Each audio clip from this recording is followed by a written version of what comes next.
Allez, bonjour à toi, bienvenue donc sur la chaîne YouTube de la classe de Monsieur Fred.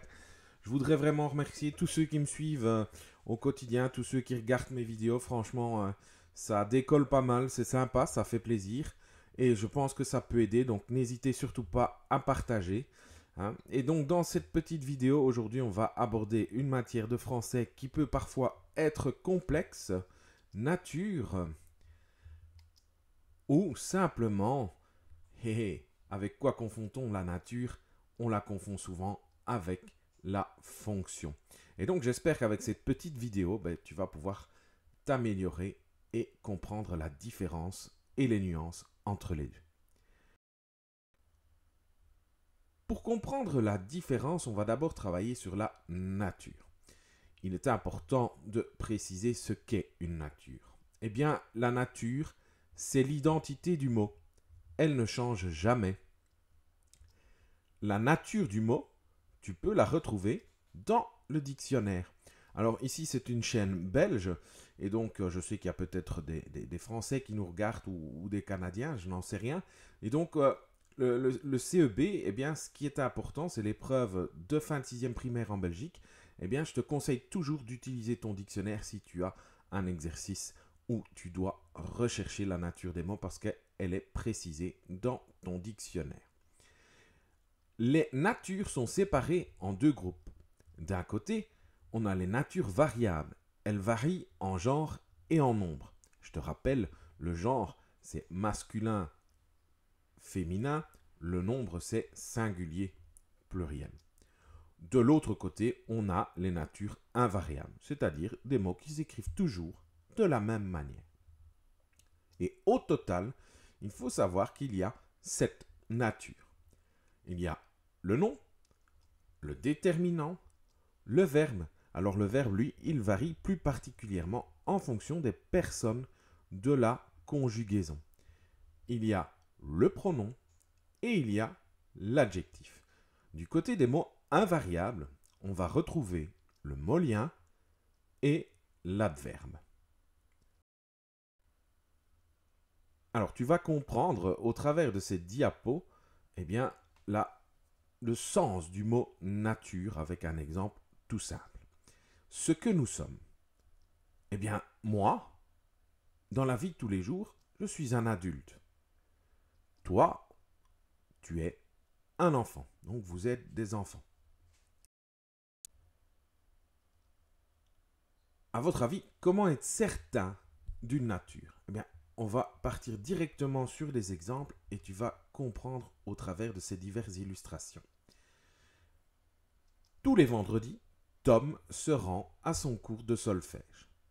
Vendredi est un nom, son est un déterminant. Eh bien, qu'est-ce que je vais faire? Je vais remplacer vendredi par un autre nom et son par un autre déterminant. Ainsi, ma phrase va changer et on va lire ceci. Tous les jours, Tom se rend à ce cours de solfège. Jour est toujours bien un nom et ce est toujours bien un déterminant.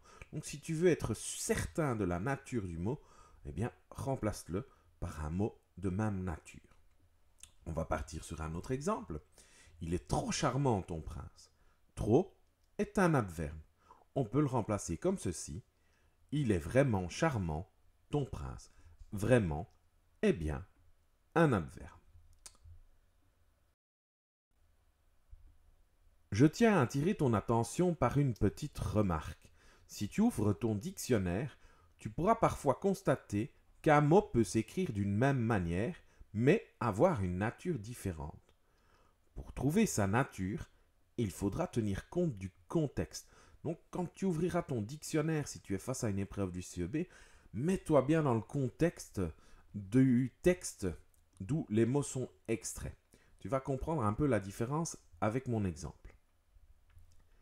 Chaque année, le lundi de Pentecôte, les Gerpinois caressent la châsse de Sainte-Rolande.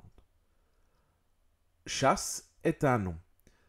Et tu vas voir apparaître, si tu ne sais pas ce que c'est qu'une chasse, eh bien, une chasse, c'est ceci. C'est une sorte de monument funéraire, d'un cercueil, si tu veux, dans lequel sont renfermés les ossements d'une personne qui a été sacrée sainte. tu vas voir que je vais utiliser maintenant le mot chasse dans un autre contexte. Tous les dimanches, je chasse avec mon ami Philippe dans les bois. Chasse ici est un verbe, hein, le verbe chasser. Donc tu vois qu'il s'écrit de la même manière, mais qu'ils ont deux natures différentes. Donc toujours pour comprendre la différence, maintenant on va partir sur la fonction. C'est quoi une fonction? Eh bien, c'est le rôle d'un mot ou plus dans la phrase. La fonction peut changer. Il y a 5 fonctions au total. Les voici. Alors, le groupe attribut, ou alors attribut du sujet. Le groupe sujet. Le groupe complément direct. Le groupe complément indirect. Et le groupe complément de phrase. À savoir, petite remarque, que le groupe verbal, c'est le verbe plus le groupe complément direct ou le groupe complément indirect, ou même le verbe plus le groupe complément direct et groupe complément indirect. Alors, tu vas comprendre un petit peu ce qu'est une fonction. Donc, dans la vie de tous les jours, la fonction est ce que nous faisons. Ainsi, moi, quand je vais à l'école, je suis toujours un adulte, ma nature ne change pas, mais je peux être un professeur. Vous êtes toujours des enfants, mais quand vous êtes à l'école, vous êtes des élèves. Un autre exemple de ce que nous faisons. Quand je rentre chez moi, par exemple, je peux être un cuisinier, mais je suis toujours un adulte. Quand vous rentrez chez vous, après l'école, vous pouvez être des joueurs de foot, par exemple, quand vous allez pratiquer votre sport. Vous pouvez aussi être des musiciens si vous allez au solfège, etc., etc. Il y a plein d'exemples pour illustrer la fonction. En gros, pour résumer, un mot ou un groupe de mots dans une phrase n'a qu'une seule nature, mais il peut avoir plusieurs fonctions. On va donc expliciter cela au travers d'exemples dans la diapo suivante.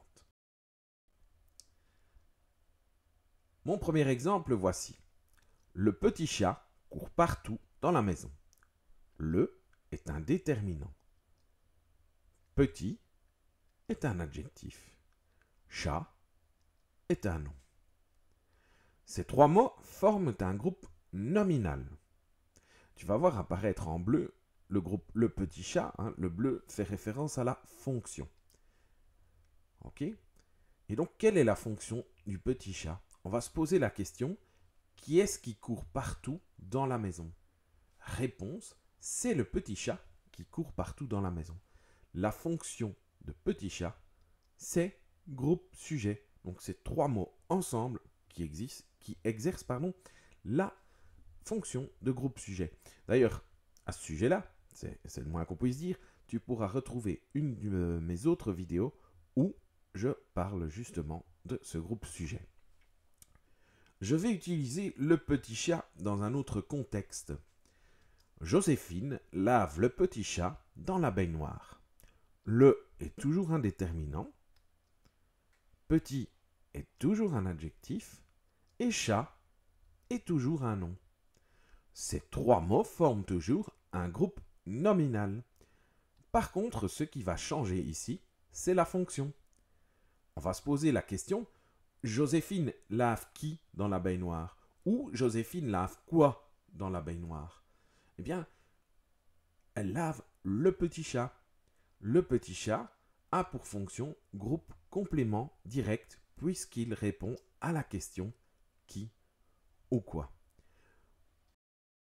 Donc cette vidéo s'achève. N'hésite pas à la partager sur les différents réseaux sociaux. N'hésite pas à partager la chaîne également. Franchement, ça me fait plaisir. Et je te dis déjà un grand merci. Et à bientôt dans une nouvelle vidéo. Ciao, ciao, bise!